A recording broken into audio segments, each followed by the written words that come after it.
यो हामी सबैजना निकाल्नेछौँ। पहिलो पत्रुस 2 अध्यायको 15, 16 अनि 17। 2 अध्यायको 15, 16, 17 म सबैको निम्ति पनि पढिदिन चाहेँ।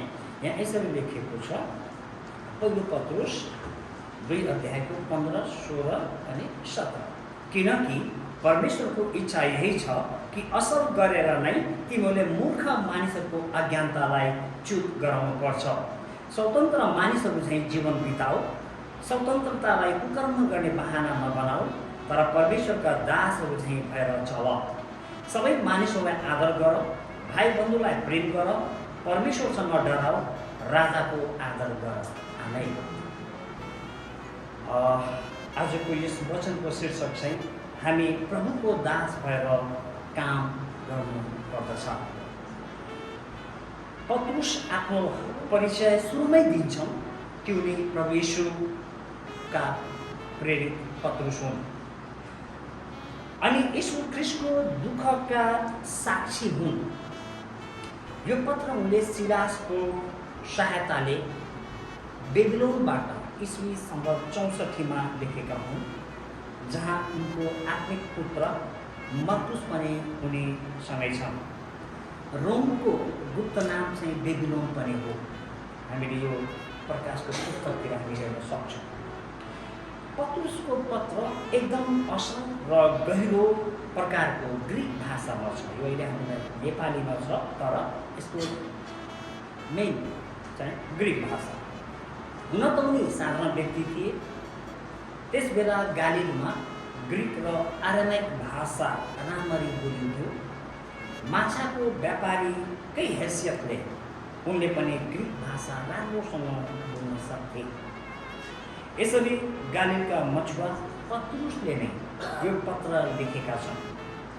उनले यो पत्र पोन्टस, गलातिया, क्यापाडोसिया, एसिया, बेथानिया र बाहिर बसेकाहरू र हामीलाई लेखेका हुन्। सबै पत्रहरूमध्ये पहिलो पत्रुस सबैभन्दा प्यारो र धेरै पढ्ने पत्र हो, किनकि एउटा गोठालोको भित्री हृदयबाट लेखिएको पत्र पहिलो पत्रुस हो। यसको मैले 3वटा बुँदा बनाएको छु। पहिलो बुँदा, हामी असल कार्यहरू गर्नु पर्दछ। सिद्धान्त, नमुना, कामको दीर्घकालीन महत्त्व तथा फाइदा भन्दा पनि आत्मिक र सामाजिक रूपमा सही प्रयोग चाहिँ हुनुपर्दछ। यो असल कार्य हामीले एकमुष्ट भन्दा असल चाहिँ भन्दछौँ, तर यसमा चाहिँ नमुना, सिद्धान्त, दीर्घकालीन महत्त्व र फाइदा भन्दा पनि आत्मिक र सामाजिक चाहिँ प्रयोग चाहिँ हुनुपर्छ। अनि आज तपाईँ र म, हामी सबैजना असल काम गर्नको निम्ति बोलाइएका हौँ। असल हामीसँगै र हाम्रो पछाडि प्रभु येशू ख्रीष्टसँग जोडिएको छ। जब हामी असल कार्यहरू गर्छौँ, यसबाट प्रभुको महिमा हुँदछ। दोस्रो, हामी दास जस्तै कार्य गर्नु पर्दछ, नोकर जस्तै। काममा चाहिने आवश्यकताहरू, शक्ति नियन्त्रण, प्रक्रिया तथा सफलताको लागि परमेश्वरमा भरोसा राख्ने दास हुनुपर्दछ। यसको जब उदाहरण प्रभुले मत्ती 24 अध्यायमा 45 देखि 47 सम्म हामीले यहाँ असल नोकरको विषयमा हामी देख्न सक्छौँ। अनि हामीले सुनेका पनि छौँ कि असल नोकर कस्तो हुन्छ भनेर। र हामी दिएको हामीलाई जिम्मेवारी, हामीले गरिरहेको काम ती असल नोकर जस्तै हुनुपर्दछ। एउटा साउदी अरबियामा एउटा घटना छ। त्यहाँ चाहिँ खरबुजा खाने चलन गर्मीयाममा, र एकजना साउदी अरबियाका एकजना मानिस कहाँ, घरेलु मानिस कहाँ एउटै मात्रै खरबुजा रहेछ। र उसका पाहुना आइपुग्यो। अब उसले आफ्नो नोकरलाई चाहिँ जा माथि तलामा खरबुजा लिएर आइज पठायो। अनि त्यो गएर खरबुजा लिएर आयो। त्यो मालिकले त्यो नोकरलाई भन्दो रहेछ, अनि यो त अर्को ल्याइस्, योभन्दा अलिक ठुलो लिएर आइज। अनि त्यो नोकर फेरि दुधको फेरि लिएर जाँदो रहेछ, अनि फेरि त्यही लिएर आउँदो रहेछ। अनि मालिकले भन्दो रहेछ, तैँले त कुनावाला ल्याइनस्, जा कुनावाला लिएर आइज, यो त्योभन्दा ठुलो छ। अनि नोकर जाँदो रहेछ, दुधेर फेरि त्यही खरबुजा लिएर आउँदो रहेछ। अनि 3-4 पटक चाहिँ त्यो खरबुजा हो दोहोर गऱ्यो। अनि त्यो पाहुना आएका मान्छेलाई विचार गरेर योसँग त थुप्रै खरबुजा रहेछ, हुन त एउटै खरबुजा। असल नोकरको व्यवहारले चाहिँ मालिकलाई शिर चाहिँ ठाडो पार्यो। आज तपाईँ र म पनि एउटा असल दास भएर हामी काम गरेको भने हाम्रा मालिक परमेश्वर उच्चारित हुन्छ। आज यो जिम्मेवारी तपाईँ र मलाई दिएको हो। हामी त्यो असल दास जस्तै, असल नोकर जस्तै हामी काम गर्नुपर्छ। मेरो आफ्नो हिँडाइको दौडान म समाजमा धेरै मदन लगाव, समाजसँग एकदम नजिक भएर म कुनै पदमा नबसे पनि म चाहिँ समाजप्रति मेरो चाहिँ एकदम प्रेम लगाव कारण छ। जब म प्रभुलाई नचिनेको समय मेरो बुबा चाहिँ मर्ने अवस्था, प्राण जाने अवस्था भयो। रातिको 11 बजे उहाँ चाहिँ तल हुनुहुन्थ्यो। अनि हामी आँखीमा सुतिरहेका थियौँ। अनि हाम्रो आमाले बोलाउनु भयो, छिटो आइज, तेरो बा मर्न लाग्छ, सोध के छ। अनि म झट्टै झरेर मेरो बुवालाई सोधेँ, बुवा कतिको ऋण हो, कति छ? उहाँले भन्नुभयो, ऋण छैन, तर एकजनालाई दिन छ, त्यो 700 रुपियाँ, त्यसलाई दिनु। अनि मैले सोधेँ, अनि पहाडको जग्गा के छ? अनि उहाँले भन्नुभयो, पहाडमा जग्गा छ, तर तिम्रो नजाऊ, किन भन्दा धनको लागि चाहिँ तिमीलाई चाहिँ गाह्रो पर्छ। किन भन्दा पहाड छोडेको थुप्रै दिन भयो, अब तिम्रो गयो भने चाहिँ फेरि त्यहाँका मान्छे, त्यहाँका आफन्तहरूले चाहिँ अब यो धनै लिन मात्रै आयो होला, त्यसमा पहाड पनि नजाऊ। अनि उहाँले चाहिँ मेरो दिदी पनि हुनुहुन्थ्यो, भेनाजु पनि हुनुहुन्थ्यो। अनि मेरो बुवाले दिदीलाई देखाएर दिदीलाई माया गर्नु, भान्जा भनेर माया गर्नु, अनि आमालाई माया गर्नु। अनि त्यसपछि उहाँ चाहिँ बित्नु। अनि म त्यति बेला जवान, अलिकति अर्कै खालको जुधारु टाइपको। अनि मैले हुचुवा तालमै मैले मेरो भेनाजुलाई भने, भेनाजु ल अब बुवा बित्नु भयो, ल यसो मासुहरू बाँधौ र अगाडि म बोक्छु, पछाडि तपाईँ बोक्नु जा। अनि मेरो आमाले भन्नु, हुँदैन, हामी यहाँ बसेका छौँ, यहाँ समाज हुन्छ, त्यो समाजलाई जानकारी गराउनुपर्छ। समाजहरू आउँछ, समाजका केही नीति नियमहरू हुन्छ, ती नीति नियम गरेर बल्ल मात्र लगिन्छ। अनि मलाई त्यो कुरा चाहिँ मात्र लाग्यो, समाज। अनि बिहान भयो, सबैलाई खबर भयो, अनि सबैजना जुट्यो, त्यो सबै काम सबै गरेको मैले देखेँ। अनि त्यो दिनदेखि मेरो दिमागमा, मेरो हृदयमा त्यो समाज भन्ने कुरा एकदम जडा गाडेर बस्यो। हरेक मानिसहरूलाई समाज चाहिन्छ। मैले अध्ययन चाहिँ गरिनँ त्यो बेला, तर मैले चाहिँ समाजको खाका कस्तो कस्तो हुन्छ भने मैले मनमा चाहिँ विचार गरेँ। मैले बोट बिरुवालाई पनि हेरेँ, उनीहरू पनि एक्लो भएपछि चाहिँ बेग्लै देखिँदो रहेछ। जब रुखहरू पनि सँगसँगै भयो भने चाहिँ बल्ल चाहिँ जङ्गल बनेको रहेछ।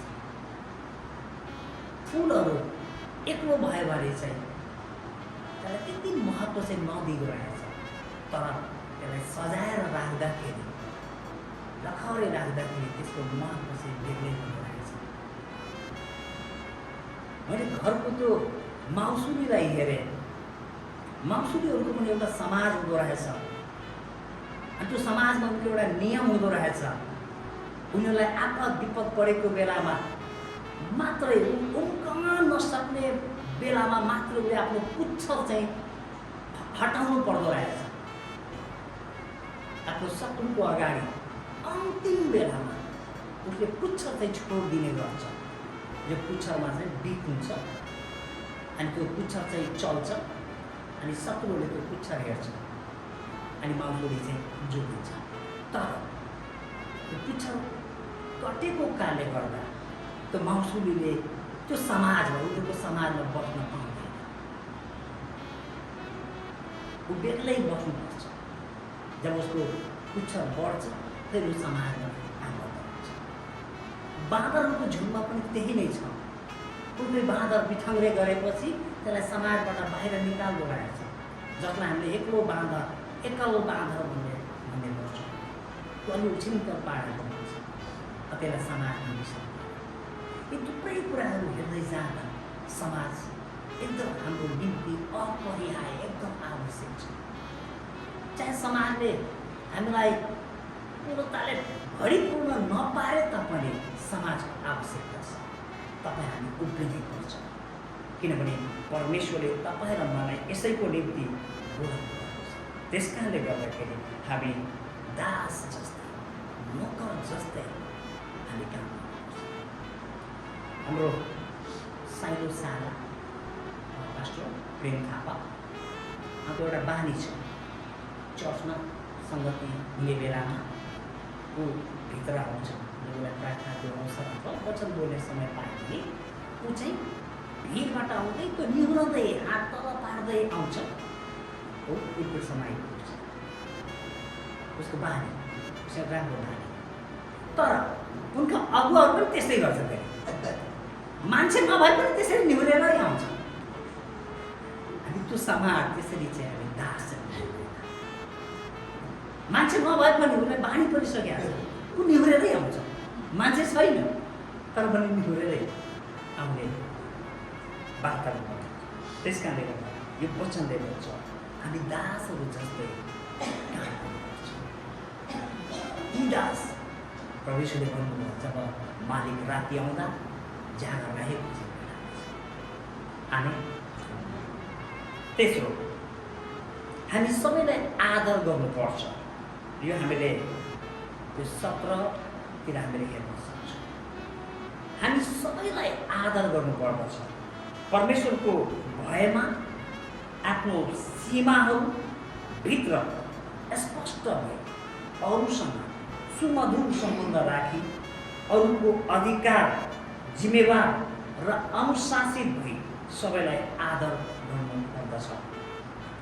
हामीले देख्छौँ मैले यो अध्यक्ष पद गरिमामय पदमा आउनको निम्ति मैले चाहिँ एउटा वाचा गरेको छु। मैले देखेको परिपाटी हो।